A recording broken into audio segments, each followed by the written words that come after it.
Assalamualaikum class. I hope you all are fine. Today our topic is about acid rain, rusting and tarnishing. Firstly, we will go through the smart diary. हम लोग सबसे पहले smart diary को जो है वो go through कर लेते हैं. यूनिट नंबर 5 है, हम लोग कंटिन्यू कर रहे हैं physical and chemical changes. Understand rusting and tarnishing. सबसे पहले जो है इसके बारे में हम लोगों ने जो है वो पढ़ना है. Show rusted iron PC. Student task है हमारा right rusting causes and prevention. आप लोगों ने रस्ट के जंग कैसे लगता है उसके कुछ वजूहत लिखनी है और उसका प्रिवेंशन लिखने हैं. उसके बाद ग्रामर टास्क है रस्ट टार्निश. क्लास वर्क है page number 66 to 67. Acid rain to tarnishing. इसमें आप लोगों ने F1 कवर करना है, E1 कवर करना है. उसके बाद हमारे पास होमवर्क है टार्निशिंग. एक इन्फो बॉक्स है, इसके बारे में दिया होगा, वो आप लोगों ने जो है वो इसमें कवर करना है.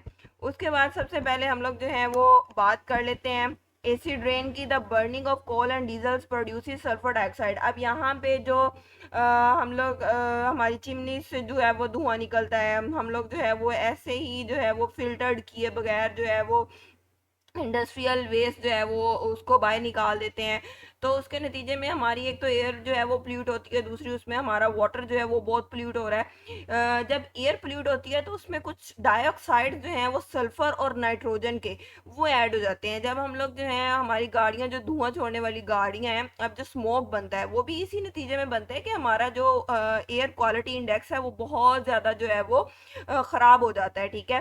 Petrol gives off oxides of nitrogen. The oxides of sulphur and nitrogen get dissolved in rain water. अब जब बारिश बनती है तो उसमें जो उसके ऑक्साइड्स होते हैं सल्फर के और नाइट्रोजन के, वो एसिड बना देते हैं. फिर जब वो बारिश बरसती है तो वो एज ए एसिड रेन के तौर पे बरसती है. ठीक है. This water is very harmful to plants animals and also building made of limestone and marble. अब जिस तरह से ताजमहल जो है वो उसकी वजह से उसका जो मार्बल है उसमें जो लाइमस्टोन लगा हुआ है वो वहाँ पे सारा ख़राब हो रहा है. इसकी सबसे जो है वो बेस्ट एग्जांपल है एसिड रेन की. उसके बाद हम लोगों ने जो है वो नेक्स्ट कंटिन्यू करना है रस्टिंग एक्चुअली किसको कहते हैं? जंग को कहते हैं. The rusting of iron refers to the formation of rust a mixture of iron oxides.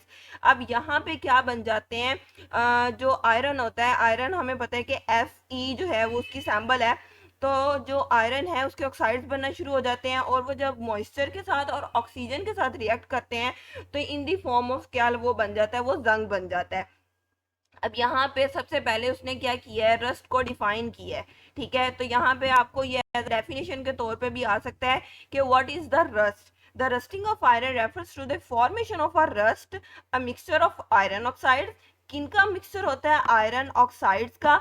On the surface of the iron object. कोई भी लोहे की चीज है उसकी जो सरफेस होगी उस पे जो है वो आप लोग एक पाउडर टाइप जो है वो देखते हैं येलो कलर ऑरेंजिश कलर का.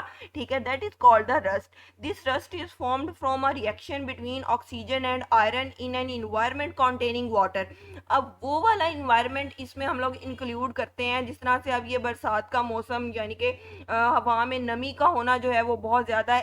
ऐसी जगह जहाँ पे नमी है वहाँ पे कोई आयरन की चीज़ पड़ी हुई है, अगर वो उसके साथ रिएक्ट कर रही है ऑक्सीजन के साथ और फिर वो नमी के साथ रिएक्ट कर रही है तो उसको ऑटोमेटिकली जो है वो जंग लगना शुरू हो जाएगा. The rusting of iron is characterised by the formation of a layer of a brown substance that easily crumbles into a powder. और ये फिर जो है वो किस में कन्वर्ट होना शुरू हो जाता है? मैंने आपको पहले बताया कि ब्राउनिश और ऑरेंजिश टाइप जो होता है ना, मैं इसके बाद में आपको पिक्चर भी दिखाती हूँ कि ये पाउडर नुमा जो है उस पर चीज़ बनना शुरू हो जाती है. नेक्स्ट जो हमारा टॉपिक है इसी को आगे उसने कुछ थोड़ी सी डिटेल बताई हुई है कि कौन सी कंडीशन इसके लिए नेसेसरी होती है. Oxygen is necessary for rusting. अब यहाँ पे ये आपसे MCQ भी पूछा जा सकता है कि कौन कौन सी कंडीशन जो है इसके लिए नेसेसरी हैं.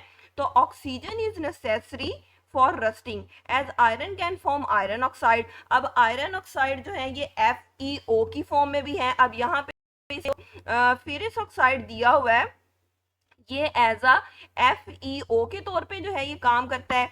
ये FeO फेरस ऑक्साइड का जो है वो फार्मूला. और जब हम लोग फेरस ऑक्साइड को देखते हैं Fe2O3 उसका जो है वो फार्मूला होता है, ठीक है। अब ये दोनों रस्ट के जो है ना फार्मूले हैं, इसमें जो कॉमन इनकी फॉर्म होती है रस्ट की वो Fe2O3 की होती है, ठीक है। उसके बाद वो कहते हैं necessary condition for rusting are presence of oxygen, oxygen का होना बहुत जरूरी है। अब ये भी आप लोगों को यहाँ पे शॉर्ट क्वेश्चन आ सकता है कि presence of oxygen and presence of moisture, कि ऐसी कौन सी कंडीशन है जो कि रस्ट के लिए होना जो है वो जरूरी है, which are the condition are necessary for the rusting, ठीक है। तो ये आप लोग इसमें दोनों कंडीशंस लिखोगे कि presence of oxygen and presence of moisture.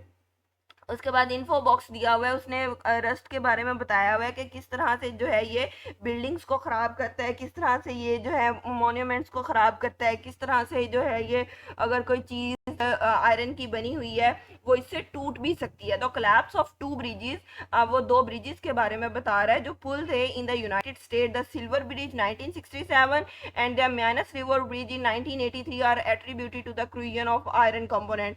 वहां पे उसके जो है आयरन की क्रूजन होना शुरू हो गई, तो उसकी वजह से वो दोनों पुल जो थे वो टूट गए। Many buildings made of reinforce concrete are also undergo structural failure over long period of time due to rusting, rusting की वजह से जो है वो खराब हो जाती हैं, फेलियर हो जाती हैं। उसके बाद नेक्स्ट इन्फो बॉक्स है, rusted iron can be breeding ground for bacteria. अब जहाँ पे आयरन को रस्ट लगा हुआ है वो यहाँ पे ये कह रहा है कि वहाँ पे ऑटोमेटिकली जो है वो बैक्टीरिया भी प्रेजेंट है। अगर वहाँ से उस रस्टेड आयरन से, यानी कि वो आयरन का कोई कॉर्नर इस तरह से है जो कि नुकीला है और हमें वहाँ से कोई कट लग जाता है, कोई वाउंड लग जाता है, वो जल्दी हील नहीं होगा, ठीक है, वो टेटनस कॉज करेगा। इसीलिए जो है वो कहते हैं कि उसके लिए फिर वो टेटनस का इंजेक्शन भी लगवाना चाहिए। Cuts from these objects that pierce the skin can be dangerous, ये डेंजरस हो सकता है वो कहता है। उसके बाद वो कहते हैं कि tarnishing is defined as spoiling और discolouring of the surface of a piece of metal, shiny metal surfaces. अब ये टार्निशिंग क्या है? टार्निश का वैसे जो मैं आपको मीनिंग बताऊं, इसका जो लफ्जी मीनिंग है वो है दागदार होना, ठीक है। अब जो हम लोग जब ज्वेलरी लेते हैं या फिर कोई हम लोगों ने जो है वो स्पून्स या हम लोगों ने कटलरी में कोई चीज़ ली है जो कि सिल्वर आर्टिकल है, ठीक है, वो आहिस्ता आहिस्ता क्या होता है कि उसकी जो शाइन है वो मध्यम होना शुरू हो जाती है। वो जो मध्यम होना शुरू होती है that is called the tarnishing, ठीक है। इसमें क्या होता है कि स्पॉइलिंग और discolouring of the surface of a piece of metal, shiny जो हमारे पास इसमें मेटल है वो आहिस्ता आहिस्ता अपीयरेंस लूज होती जाती है केमिकल रिएक्शन की वजह से। इसमें एग्जांपल है, for example silver articles become black after long exposure to the atmospheric air. इसमें एक आपकी बुक में ही पेज नंबर 67 पे इन्फो बॉक्स दिया है, tarnishing is the reaction due to oxygen, only metal which react with oxygen, copper magnesium silver. ये वाली जो मेटल उसने दी हुई है ना, कॉपर मैग्नीशियम सिल्वर एक्स्ट्रा, ये आपने अपनी बुक में जो है वो पेज पे देख लेना है 67 पे, यही आप लोगों का होमवर्क है, ठीक है।